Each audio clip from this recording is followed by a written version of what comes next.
So you got a mic there? Hi. Hi. Well, we are with the Foo Fighters. Yep. Yes. Well, thank you. How you feel being in Argentina again after 2 years, seeing all the crowd and the people? I mean, so It's excited. Kind of crazy. You Last just get used time we to? were here, no, it's crazier here than anywhere else. Like last time we were here, we played at another stadium, and like this lightning and thunderstorm came in, and That was pretty fun. it was insane because I remember there was so much rain that it like destroyed a lot of the power or something, so we couldn't use our lights, and so we just said like, well, fuck it, just turn on all the lights in the stadium, and the audience was fucking insane. Yeah. It was great. I remember standing on stage watching the thunderstorms in the distance, but the audience stayed. It was amazing. You play, I mean, all over the world. What is the, like, for sure, don't tell me the Argentinian crowd is like, but I see connection with you guys, really connect with the people knowing all the lyrics that happen in another place besides. I mean, my experience has been just South America on a whole. The audiences are so completely into it and so with you the whole time. I mean, that the whole of South America always seems to be this, and the shows are always, they're louder than us.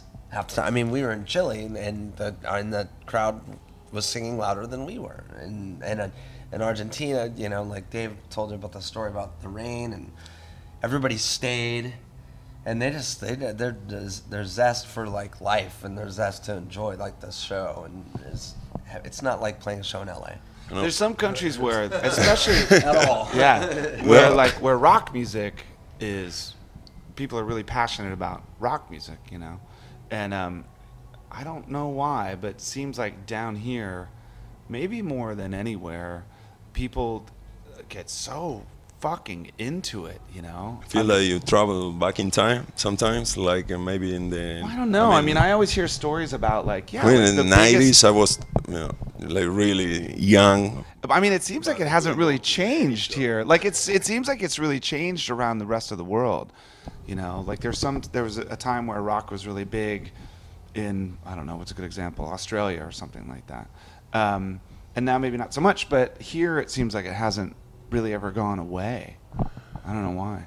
Every time you guys come out with a new album, you're surprised, like, with Sonic Highways doing now episodes and, shooting movie.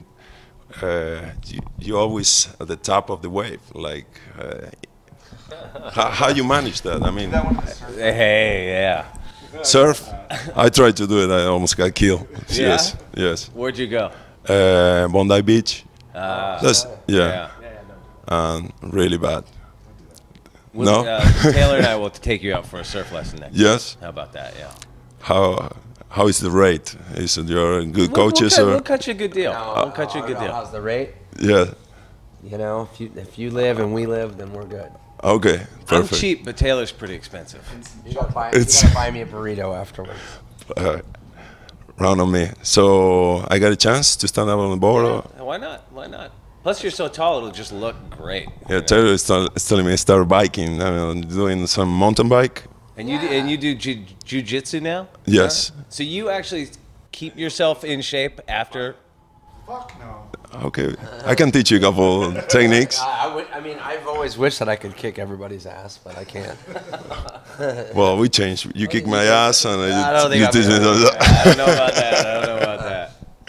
So, how excited was like being all those amazing cities recording just song and It was a really fun way to make a record. I mean, obviously, we'd never done anything like that before, and although we've gone to all those places for years and years on tour, a lot of them I've never spent much time in. I don't think most of us haven't spent much time in. So, to get to know the cities and make friends and stuff, it was great. Very relaxed. so Except for Dave, who had to run around and interview people.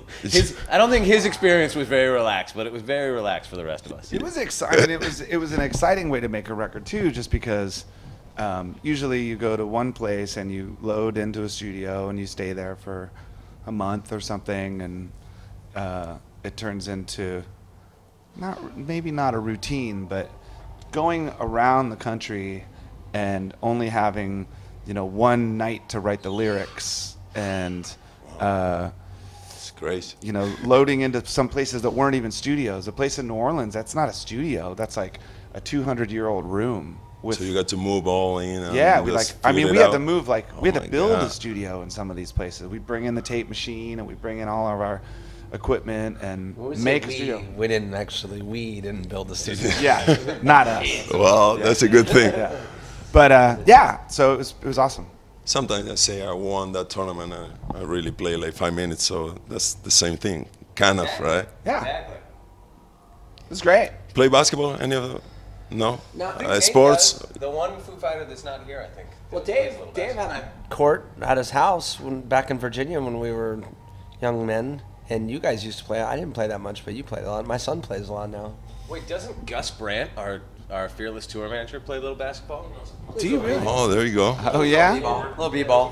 Forward, okay. Let's have a little one-on-one game. We got a soccer ball. I'll be Oh. a basketball. There you go. Let's do it. Yeah. How many files I can use? What we expect for the next record? You gonna record in each country one song, or something like that? I don't know.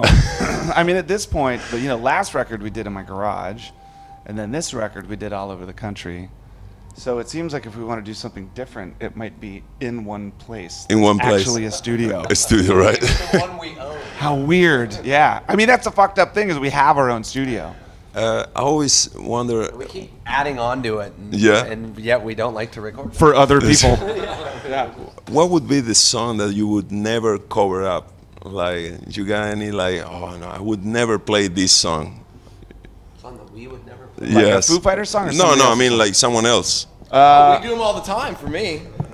Like I end up loving them when we play them, but there's so many times doing a song I'm like, what? No. I mean, there is a couple like new bands, all the respect of the music, but maybe I don't know. You cover some. I kind of, as much as I may not It's like, not about, like, I may not critic like a sound. certain pop song, or I may not like a technique of something that someone's written, but I really do. At the end of the day, feel like if you can get a song on the radio, whether it's just someone going yip yip, just doing something over and over again that just seems whatever, or it's Bohemian Rhapsody, or it's or whatever. If you can get a song on the radio and get a million and trillions of people to love it, I kind of just, you can't really say anything, and that goes for the most interesting songs that have Yeah. ever been recorded that became big hits to the most stupidest. I mean, fuck, someone said I'm gonna put this shit on the radio. It's gonna be big. That takes something.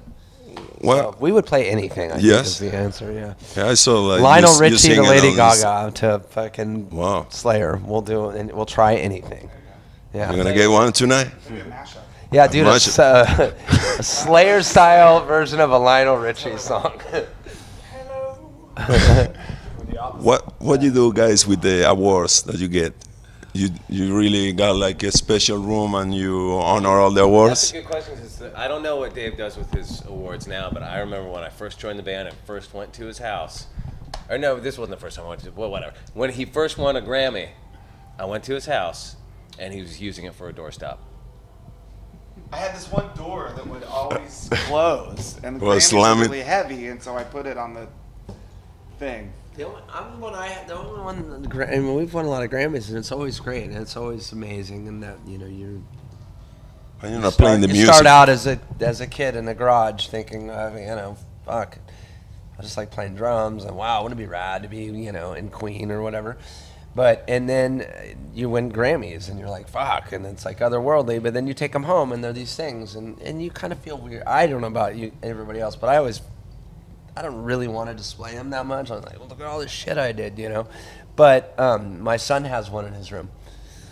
My oldest has our Moon Man. Oh, there you go. Do, It's room. do your sons realize what Dad is doing? Because that happened to me.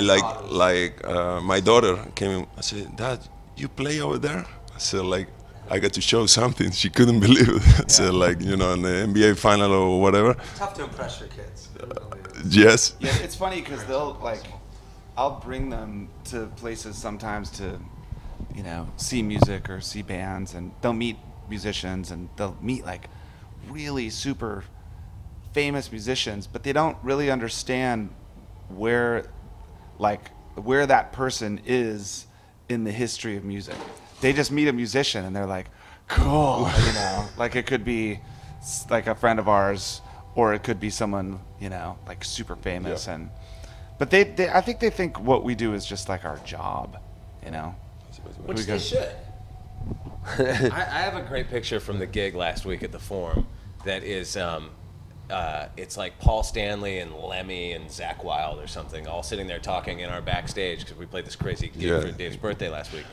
And then my middle son is just like sitting right in front of him, and he's just like looking over there, like they're all back here. And it's so classic. No idea. No clue. No understanding. About seeing Kiss. Oh, at the Forum? Yeah, this is so funny. Well, so I took my kids to go see Kiss last summer, which was the greatest thing, because the Forum in LA like took care of the whole time. I was like, I can't explain to you how special this is, you know. And we went and sat down, and Def Leppard was playing because they were on first, and we watched like a few songs. And my youngest, who's 6 years old, leans over and he goes, "Daddy, are they gonna put the makeup on?" Oh, it hurts. Oh, right. Oh, yeah, so no, we're like an hour into the Kiss show, and there's like flames and blood and every fire, all that stuff. And out of nowhere, the same kid, my 6-year-old, leans over and goes, "Daddy, what do dolphins eat?" What are you doing? We're at the Kiss concert, man. Yeah, what are you thinking about? Right now. Okay. So in answer to that question, I don't know what our kids think we do. Yeah. I don't know what they think normal is. Well, they grow up, they realize. My kid's really into sports, and so he doesn't really like. He won't even let me listen. He's like, a rebel.